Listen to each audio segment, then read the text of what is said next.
When the mail got successfully to Dover, in the course of the forenoon, the head drawer at the Royal George Hotel opened the coach door as his custom was. He did it with some flourish of ceremony, for a mail journey from London in winter was an achievement to congratulate an adventurous traveler upon. By that time, there was only one adventurous traveler left to be congratulated, for the two others had been set down at their respective roadside destinations. The mildewy inside of the coach, with its damp and dirty straw, its disagreeable smell, and its obscurity, was rather like a larger dog kennel. Mr. Lorry, the passenger, shaking himself out of it in chains of straw, a tangle of shaggy wrapper, flapping hat, and muddy legs, was rather like a larger sort of dog. "There will be a packet to Calais tomorrow, drawer?" "Yes, sir, if the weather holds and the wind sets tolerable fair. The tide will serve pretty nicely at about 2 in the afternoon, sir." "Bed, sir?" "I shall not go to bed till night, but I want a bedroom and a barber." "And then breakfast, sir?" "Yes, sir. That way, sir, if you please." "Show Concord. Gentleman's valise and hot water to Concord. Pull off gentleman's boots in Concord. You will find a fine sea-coal fire, sir. Fetch barber to Concord. Stir about there, now, for Concord." The Concord bedchamber being always assigned to a passenger by the mail, and passengers by the mail being always heavily wrapped up from head to foot, the room had the odd interest for the establishment of the Royal George, that although but one kind of man was seen to go into it, all kinds and varieties of men came out of it. Consequently, another drawer and 2 porters, and several maids and the landlady were all loitering by accident at various points of the road between the Concord and the coffee room, when a gentleman of 60, formally dressed in a brown suit of clothes, pretty well worn, but very well kept, with large square cuffs and large flaps to the pockets, passed along on his way to his breakfast. The coffee room had no other occupant that forenoon than the gentleman in brown. His breakfast table was drawn before the fire, and as he sat with its light shining on him, waiting for the meal, he sat so still that he might have been sitting for his portrait. Very orderly and methodical he looked, with a hand on each knee, and a loud watch ticking a sonorous sermon under his flapped waistcoat, as though it pitted its gravity and longevity against the levity and evanescence of the brisk fire. He had a good leg, and was a little vain of it, for his brown stockings fitted sleek and close, and were of a fine texture. His shoes and buckles, too, though plain, were trim. He wore an odd little sleek, crisp flaxen wig, setting very close to his head, which wig, it is to be presumed, was made of hair, but which looked far more as though it were spun from filaments of silk or glass. His linen, though not of a fineness in accordance with his stockings, was as white as the tops of the waves that broke upon the neighboring beach, or the specks of sail that glinted in the sunlight far at sea. A face habitually suppressed and quieted was still lighted up under the quaint wig by a pair of moist, bright eyes that it must have cost their owner, in years gone by, some pains to drill to the composed and reserved expression of Tellson's Bank. He had a healthy color in his cheeks, and his face, though lined, bore few traces of anxiety. But perhaps the confidential bachelor clerks in Tellson's Bank were principally occupied with the cares of other people, and perhaps second-hand cares, like second-hand clothes, come easily off and on. Completing his resemblance to a man who was sitting for his portrait, Mr. Lorry dropped off to sleep. The arrival of his breakfast roused him, and he said to the drawer, as he moved his chair to it, "I wish accommodation prepared for a young lady who may come here at any time today. She may ask for Mr. Jarvis Lorry, or she may only ask for a gentleman from Tellson's Bank. Please to let me know." "Yes, sir. Tellson's Bank in London, sir?" "Yes." "Yes, sir. We have oftentimes the honor to entertain your gentlemen in their travelling backwards and forwards betwixt London and Paris, sir. A vast deal of travelling, sir, in Tellson and Company's house." "Yes. We are quite a French house as well as an English one." "Yes, sir. Not much in the habit of such travelling yourself, I think, sir." "Not of late years. It is 15 years since I came last from France." "Indeed, sir? That was before my time here, sir. Before our people's time here, sir. The George was in other hands at that time, sir." "I believe so. But I would hold a pretty wager, sir, that a house like Tellson and Company was flourishing, a matter of 50, not to speak of 15 years ago." You might treble that and say 150, yet not be far from the truth. Indeed, sir. Rounding his mouth and both his eyes as he stepped backward from the table, the waiter shifted his napkin from his right arm to his left, dropped into a comfortable attitude, and stood surveying the guest while he ate and drank, as from an observatory or watchtower, according to the immemorial usage of waiters in all ages. When Mr. Lorry had finished his breakfast, he went out for a stroll on the beach. The little narrow, crooked town of Dover hid itself away from the beach and ran its head into the chalk cliffs like a marine ostrich. The beach was a desert of heaps of sea and stones tumbling wildly about, and the sea did what it liked, and what it liked was destruction. It thundered at the town and thundered at the cliffs and brought the coast down madly. The air among the houses was of so strong a piscatory flavor that one might have supposed sick fish went up to be dipped in it, as sick people went down to be dipped in the sea. A little fishing was done in the port, and a quantity of strolling about by night and looking seaward, particularly at those times when the tide made and was near flood. Small tradesmen, who did no business whatever, sometimes unaccountably realized large fortunes, and it was remarkable that nobody in the neighborhood could endure a lamplighter. As the day declined into the afternoon, and the air, which had been at intervals clear enough to allow the French coast to be seen, became again charged with mist and vapor, Mr. Lorry's thoughts seemed to cloud too. When it was dark, and he sat before the coffee-room fire, awaiting his dinner as he had awaited his breakfast, his mind was busily digging in the live red coals. A bottle of good claret after dinner does a digger in the red coals no harm, otherwise than as it has a tendency to throw him out of work. Mr. Lorry had been idle a long time, and had just poured out his last glassful of wine with as complete an appearance of satisfaction as is ever to be found in an elderly gentleman of a fresh complexion who has got to the end of a bottle, when a rattling of wheels came up the narrow street and rumbled into the inn-yard. He set down his glass untouched. "This is Mamselle," said he. In a very few minutes, the waiter came in to announce that Miss Manette had arrived from London and would be happy to see the gentleman from Tellson's. So soon? Miss Manette had taken some refreshment on the road, and required none then, and was extremely anxious to see the gentleman from Tellson's immediately, if it suited his pleasure and convenience. The gentleman from Tellson's had nothing left for it but to empty his glass with an air of stolid desperation, settle his odd little flaxen wig at the ears, and follow the waiter to Miss Manette's apartment. It was a large, dark room, furnished in a funereal manner with black horsehair, and loaded with heavy dark tables. These had been oiled and oiled until the two tall candles on the table in the middle of the room were gloomily reflected on every leaf, as if they were buried in deep graves of black mahogany, and no light to speak of could be expected from them until they were dug out. The obscurity was so difficult to penetrate that Mr. Lorry, picking his way over the well-worn Turkey carpet, supposed Miss Manette to be for the moment in some adjacent room, until, having got past the two tall candles, he saw standing to receive him by the table between them and the fire, a young lady of not more than 17, in a riding cloak, and still holding her straw traveling hat by its ribbon in her hand.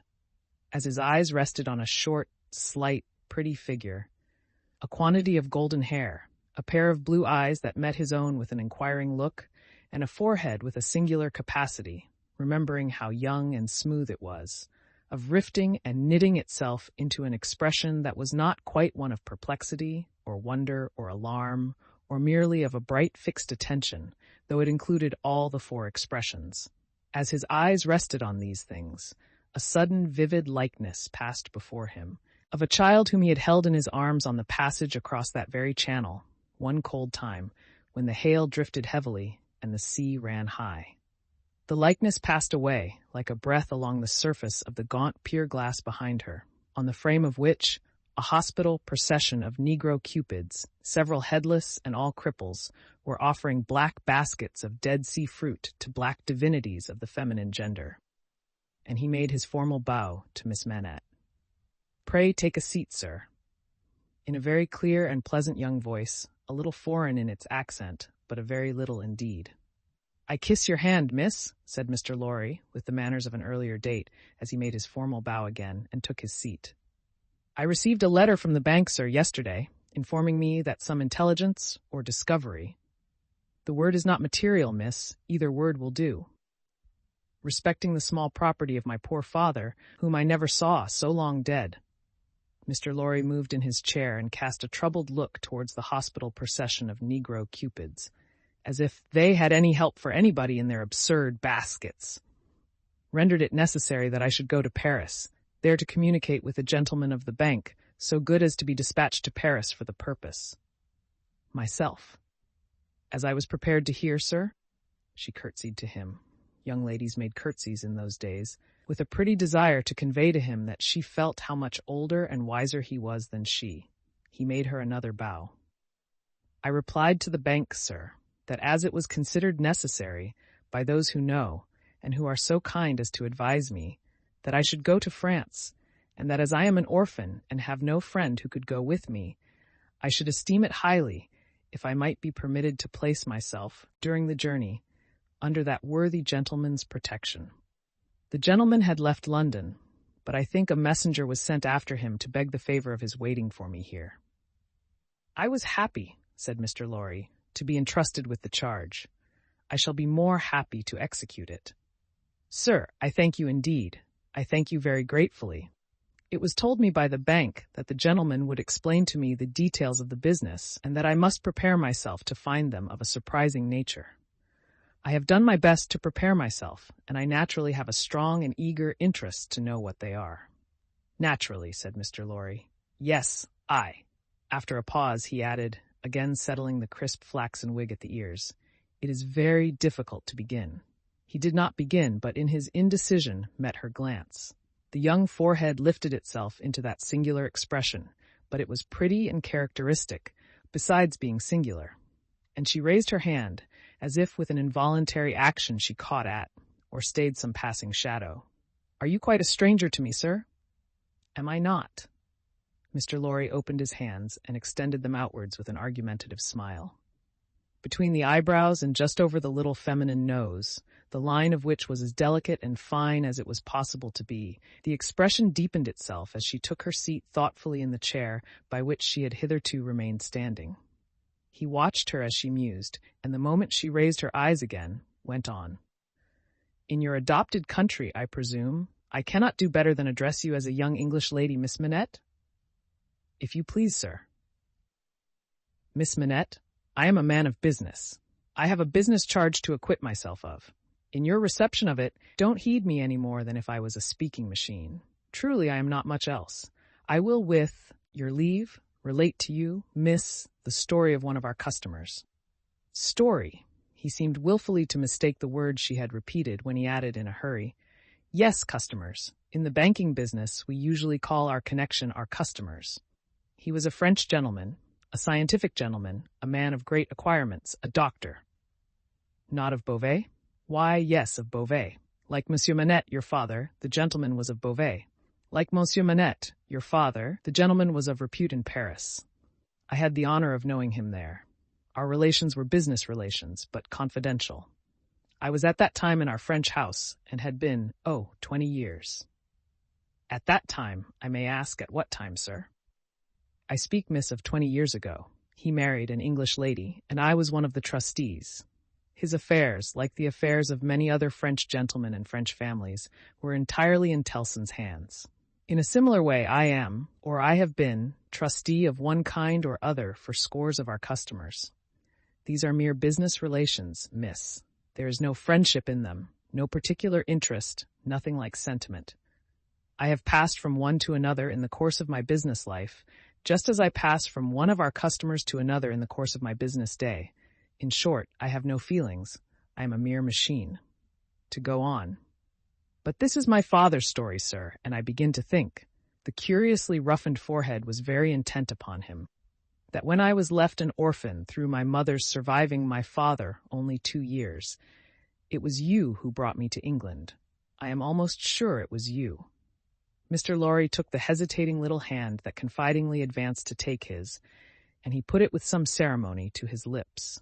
He then conducted the young lady straightway to her chair again, and holding the chair back with his left hand, and using his right by turns to rub his chin, pull his wig at the ears, or point what he said, stood looking down into her face while she sat looking up into his.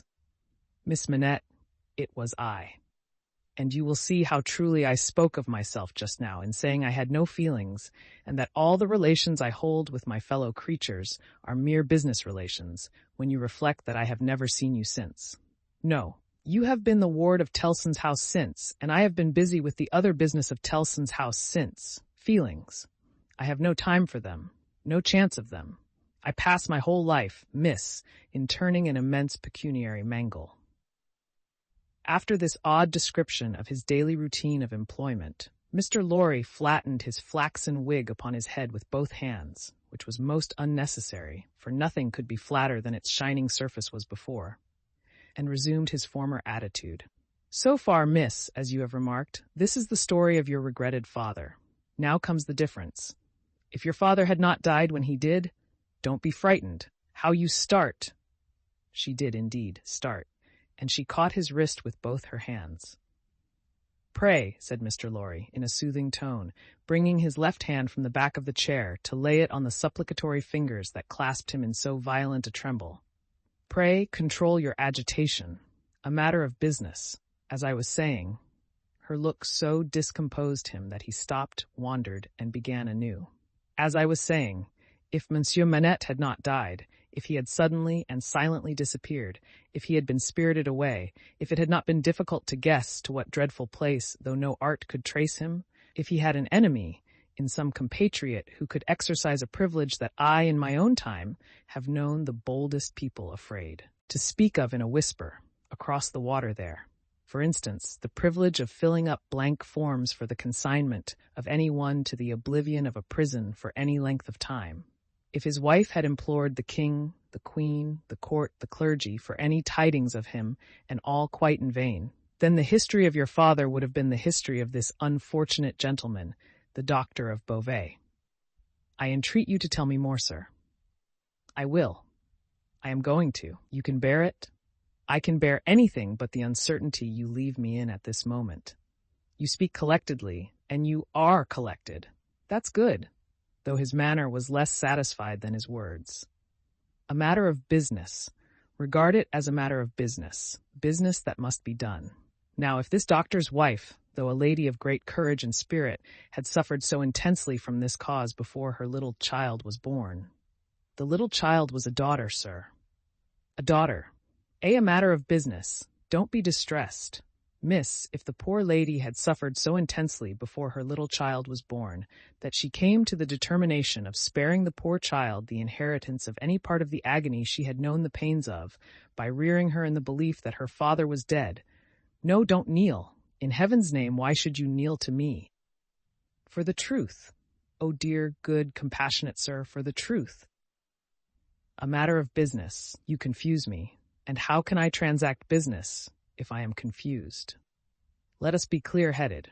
If you could kindly mention now, for instance, what 9 times 9 pence are, or how many shillings and 20 guineas, it would be so encouraging. I should be so much more at my ease about your state of mind. Without directly answering to this appeal, she sat so still when he had very gently raised her, and the hands that had not ceased to clasp his wrists were so much more steady than they had been, that she communicated some reassurance to Mr. Jarvis Lorry. That's right! That's right! Courage! Business! You have business before you. Useful business. Miss Manette, your mother took this course with you, and when she died, I believe broken-hearted, having never slackened her unavailing search for your father, she left you, at 2 years old, to grow to be blooming, beautiful, and happy, without the dark cloud upon you of living in uncertainty, whether your father soon wore his heart out in prison, or wasted there through many lingering years. As he said the words, he looked down, with an admiring pity, on the flowing golden hair, as if he pictured to himself that it might have been already tinged with gray. You know that your parents had no great possession, and that what they had was secured to your mother and to you. There has been no new discovery of money or of any other property, but he felt his wrist held closer, and he stopped. The expression in the forehead, which had so particularly attracted his notice and which was now immovable, had deepened into one of pain and horror.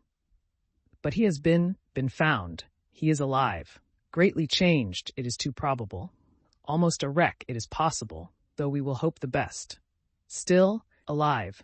Your father has been taken to the house of an old servant in Paris, and we are going there. I, to identify him if I can. You, to restore him to life, love, duty, rest, comfort. A shiver ran through her frame, and from it through his. She said, in a low, distinct, awe-stricken voice, as if she were saying it in a dream, I am going to see his ghost. It will be his ghost, not him. Mr. Lorry quietly chafed the hands that held his arm. There. See now. The best and the worst are known to you now. You are well on your way to the poor wronged gentleman, and with a fair sea voyage and a fair land journey, you will be soon at his dear side. She repeated in the same tone, sunk to a whisper, I have been free, I have been happy, yet his ghost has never haunted me. Only one thing more, said Mr. Lorry, laying stress upon it as a wholesome means of enforcing her attention.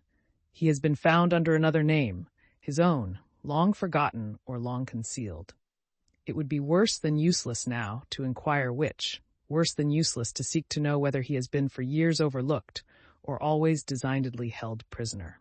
It would be worse than useless now to make any inquiries because it would be dangerous. Better not to mention the subject, anywhere or in any way, and to remove him, for a while at all events, out of France. Even I, safe as an Englishman, and even Tellson's, important as they are to French credit, avoid all naming of the matter. I carry about me not a scrap of writing openly referring to it. This is a secret service altogether. My credentials, entries, and memoranda are all comprehended in the one line, recalled to life, which may mean anything. But what is the matter? She doesn't notice a word, Miss Manette. Perfectly still and silent, and not even fallen back in her chair, she sat under his hand, utterly insensible, with her eyes open and fixed upon him, and with that last expression looking as if it were carved or branded into her forehead.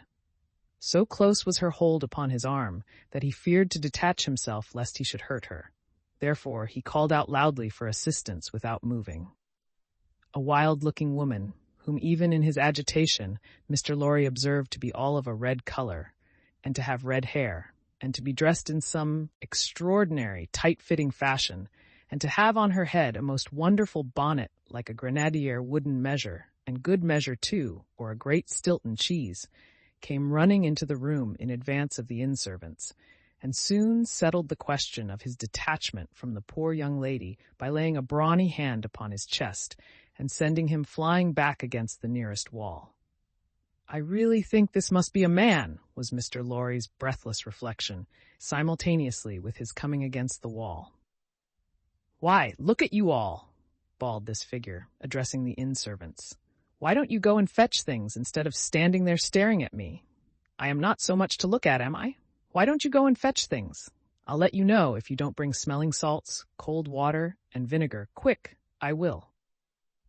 There was an immediate dispersal for these restoratives, and she softly laid the patient on a sofa, and tended her with great skill and gentleness, calling her my precious and my bird, and spreading her golden hair aside over her shoulders with great pride and care. And you in brown, she said, indignantly turning to Mr. Lorry. Couldn't you tell her what you had to tell her without frightening her to death? Look at her with her pretty pale face and her cold hands. Do you call that being a banker?